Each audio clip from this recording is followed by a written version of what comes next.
escape from Egypt by the Israelis. Here, this story is told by someone who remembered it, and it was then recorded in Exodus.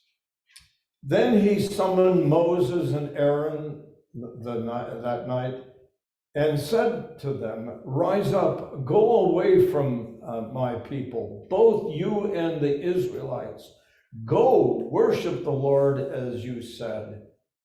Take your flocks and your herds as you said, and be gone and bring a blessing to me."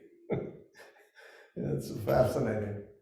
And the Egyptians urged the people to hasten their departure from the land, for they said, "We shall be dead."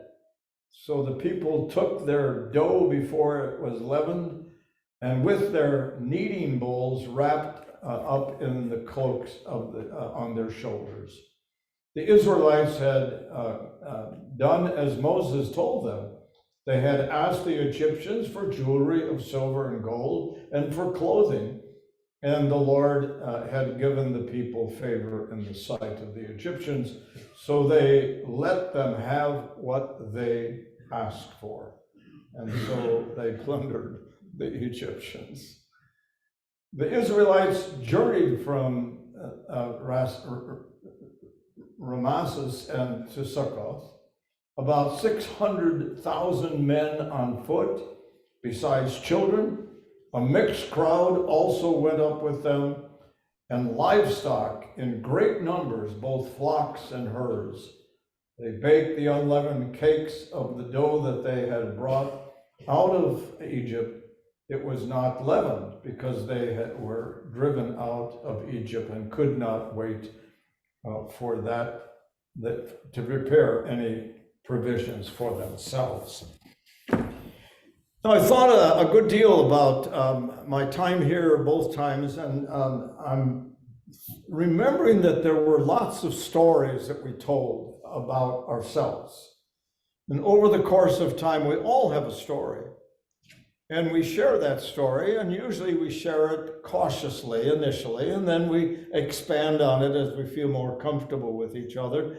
And I notice that when people end up in therapy, they oftentimes just let it rip. They let the whole story come out as to who they are. But storytelling is so much a part of who we are as a people. It is so unique and so special that indeed the truth of the matter is we have both the Old Testament and the New Testament, because initially without the written word, there was the capacity of people to tell stories and to share those stories. Now, one of my favorite storytellers, and some of you have, I'm sure, seen him in person, was Garrison Keillor. And he tells this story, which I think is a fascinating one because it has a little twist to it. He says, "We have complete misunderstanding between people of different faiths in Lake Wobegon. And that's probably one reason why we get along so well. It's when you are trying to convince another person to think the same way that you do that there's a friction and trouble between the two of you. But when you feel that the other person is dumber than dirt, why waste your breath? You get along pretty well. There's no bond between people that's quite as strong as when people each feel slightly superior toward the other person." Storyteller. He was such a wonderful storyteller. Stories are about success and failure. They're about gains and losses. There are love stories and love affair stories. There are births, there are deaths, there are tragedies, there is horror, there is struggle and suffering, defeat and conquest. Great storytellers were from every age, continent, nation, and culture and tribe. Storytellers were prophets, were philosophers, were priests, were politicians, were dreamers, were reformers, were lyricists, and some poets. You do something Were from every age, and indeed with this. within the biblical history. I share the story of the experience of people of Israel who are leaving Egypt, and Egypt is happy to have them gone because they have just gone through what the storytellers remembered were a number of plagues, and they were quite convinced, and the phrase they said, leave because we're going to die. If you don't get out of here, things won't get better for us, so take what you need. Well, given the tradition of those stories, it's very clear that we remember certain things about the Exodus from Egypt. Now, as a child, my memory was the story about those plagues. Man, that was terrible. What horrible things. My story was about, before that, this little baby who got put into a basket because they were going to be, the children were going to be destroyed. So he was put in this basket, and he's floating in the reeds in the swamp, and a princess finds him. What a wonderful story. As a child, I thought, whoa, lucky man. And then there's the story of Moses, who gets upset and angry with the way his people are being treated. And then eventually they leave. And then there's this parting of water. And as a child, I thought, wow, what an impressive thing.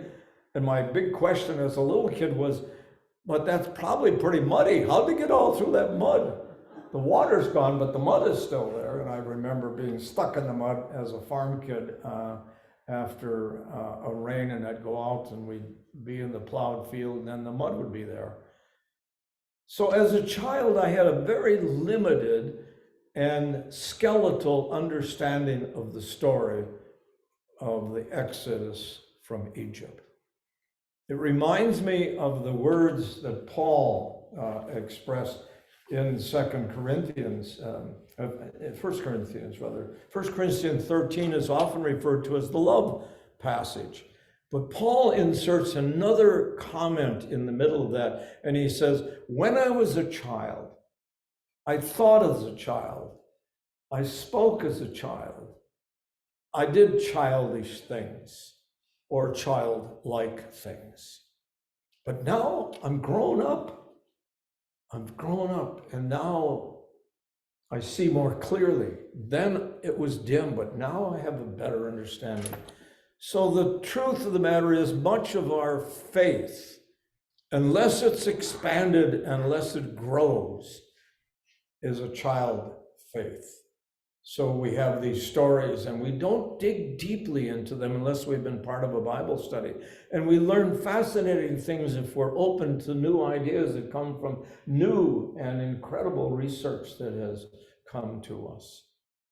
So what is the story about the Exodus of the people from Israel? We have to go back to how it is that they became captives. They had been faithful to God. They had loved the lover God. They had loved the one who loved them. But then they began to think about other lovers that they could embrace. And before you know it, they were leaving the lover God and going to, as an affair would occur, to someone else who looked better, sounded better, offered more. So they thought. The story tells us that they were then demoralized. They were weakened by that loss of faith, and they ended up being captured by the Egyptians. Now, if you will remember, that happened many times to the people of Israel over the course of their history. The Assyrians, Babylonians, and now the Egyptians, and then the Romans.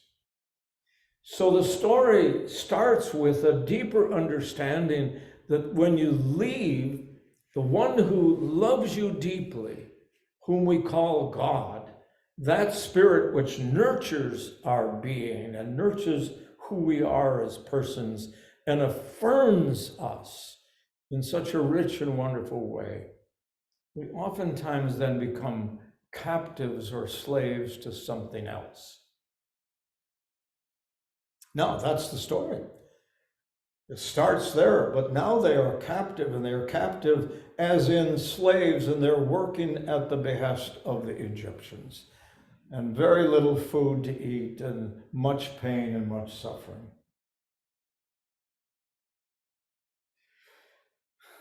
It happens to us as well.